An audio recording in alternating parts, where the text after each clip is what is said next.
ನಮಗ ನಿದ್ದೆ ಮುಖ್ಯ ಆಗಿಲ್ಲ, ನಮಗ ಹಾಸಿಗೆ ಮುಖ್ಯ ಆಗಿದೆ. ನಮಗ ತಟ್ಟೆ ಊಟ ಮುಖ್ಯ ಆಗಿಲ್ಲ, ನಮಗ ತಟ್ಟೆ ಮುಖ್ಯ ಆಗಿದೆ. ನಮಗ ನೆಮ್ಮದಿ ಮುಖ್ಯ ಆಗಿಲ್ಲ, ನಮಗ ಮನೆ ಮುಖ್ಯ.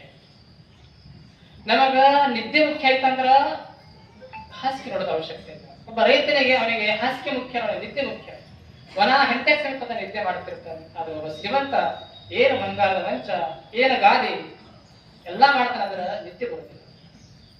ಶ್ರೀಮಂತನಿಗೆ ಹಾಸಿಗೆ ಮುಖ್ಯ ಹೊರತು ನಿದ್ದೆ ಮುಖ್ಯ ಆಗಲಿಲ್ಲ, ಬಡವನಿಗೆ ಹಾಸಿಗೆ ಮುಖ್ಯ ಆಗಿಲ್ಲ, ನಿದ್ದೆ ಮುಖ್ಯ ಆಗಿಲ್ಲ.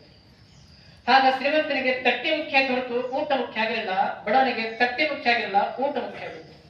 ಅದಕ್ಕೆ ಉಂಡ ರುಚಿ ಹತ್ತು, ಎಲ್ಲಾ ಬಂಗಾರ ಪಾತ್ರೆ ಉಳ್ಳಾಕ ಶುರು ಮಾಡದ ರುಚಿ ಹತ್ತಿಲ್ಲ. ಯಾಕಂದ್ರೆ ಊಟ ಮುಖ್ಯ ಆಗಿಲ್ಲ, ಪಾತ್ರೆ ಮುಖ್ಯ ಆಗಿಲ್ಲ. ಆಗ ನಮಗ ಶ್ರೀಮಂತನಿಗೆ ಮನೆ ಮುಖ್ಯ, ನೆಮ್ಮದಿ ಮುಖ್ಯ ಇಲ್ಲ. ಬಡವನಿಗೆ ಗುಡಿಸಿನದ ಮನೆ ಕಟ್ಟಬಾರತ್ತಲ್ಲ, ಮನೆ ಕಟ್ಟಬೇಕು. ಆದ್ರೆ ಮನೆ ಕಟ್ಟಿದ್ರೆ ನೆಮ್ಮದಿ ಬದುಕ್ತಿರ್ಬೇಕಂತ ಇಚ್ಛೆ ಬಿಡಬೇಕು. ಮನೆ ಯಾವ್ದಾರು ಇರ್ಬೋದು, ಮನೆ ಸಣ್ಣ ಮನೆ ಇರಲಿ ದೊಡ್ಡ ಮನೆ ಇರಲಿ, ಅದರ ನೆಮ್ಮದಿ ಬಹಳ ಮುಖ್ಯ. ಆಗ ಶ್ರೀಮಂತನಿಗೆ ಮನೆ ಮುಖ್ಯ ಆಯ್ತು, ನೆಮ್ಮದಿ ಮರೆ ಆಯ್ತು. ಬಡವನಿಗೆ ನೆಮ್ಮದಿ ಮುಖ್ಯ ಆಯ್ತು, ಮರೆ ಆಯ್ತು. ಅದಕ್ಕೆ ನಮ್ಗೆ ನೆಮ್ಮದಿ ಮುಖ್ಯ ಇತ್ತಂದ್ರೆ ಜೀವನ ಶಾಂತಿಪೂರ್ಣ. ಹಾಗ ನಮಗೂ ಕೂಡ ಜೀವನದಲ್ಲಿ ಲೌಕಿಕ ಆಶೆ ಆಕಾಂಕ್ಷೆ ಬೇಡ ಅಂತಲ್ಲ ಇರಬೇಕು, ಆದ್ರೆ ಶಾಂತಿ ಮುಖ್ಯ ಆಗಿರುವುದು. ಯಾರ ಜೀವನದಲ್ಲಿ ಶಾಂತಿ ಮುಖ್ಯ ಆಗ್ತದೆ, ಒಂದು ಜೀವನ ಶಾಂತಿಪೂರ್ಣ. ಅದಕ್ಕಾಗಿ ಬಸವಣ್ಣವರು ಕಲ್ಯಾಣವನ್ನ ಕಟ್ಟಿದರು. ಹತ್ತ ಕಲ್ಯಾಣವನ್ನ ಕಾಣಬೇಕಾದ್ರೆ ಎಷ್ಟು ದೂರ ದೂರಿಂದ ಜನ ಕಲ್ಯಾಣಕ್ಕೆ ಬರುತ್ತಿದ್ರು.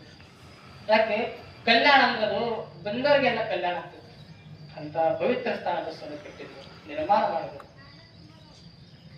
ಹಾಗ ಆಗಿನ ಕಾಲದಲ್ಲಿ ಎಲ್ಲಾ ರಂಗವರು ಧರ್ಮ ಪ್ರಚಾರ ಮಾಡಲಿಕ್ಕೆ ಊರಿಗೆ ಹೋಗ್ತಿದ್ರು. ಹೋದರೆಲ್ಲ ಹೇಳೋರು ಕಲ್ಯಾಣದಲ್ಲಿ ಬಸವಣ್ಣದಾರ. ಏನವರು ಬಸವಣ್ಣವರು? ಸಾಕ್ಷಾತ್ ಶಿವ ಬೇರೆಲ್ಲ, ಬಸವಣ್ಣ ಬೇರೆಲ್ಲ.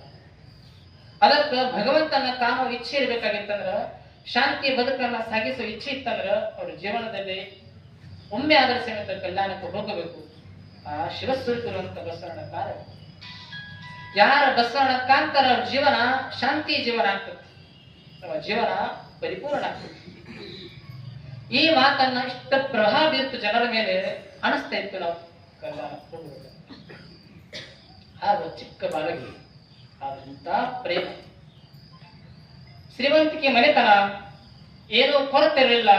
ಆದ್ರೆ ಒಳಗ ಮಾತು ತುಂಬಿತ್ತಕ್ಕೆ ಕಲ್ಯಾಣಕ್ಕೆ ಹೋಗಬೇಕು. ಎಲ್ಲಾ ಆಮಿಷಗಳು ಹೊರಡ್ತಾ ಇದ್ದು ನನ್ನ ಕಡೆ, ಬಾ ಬಾ ಅಂತ.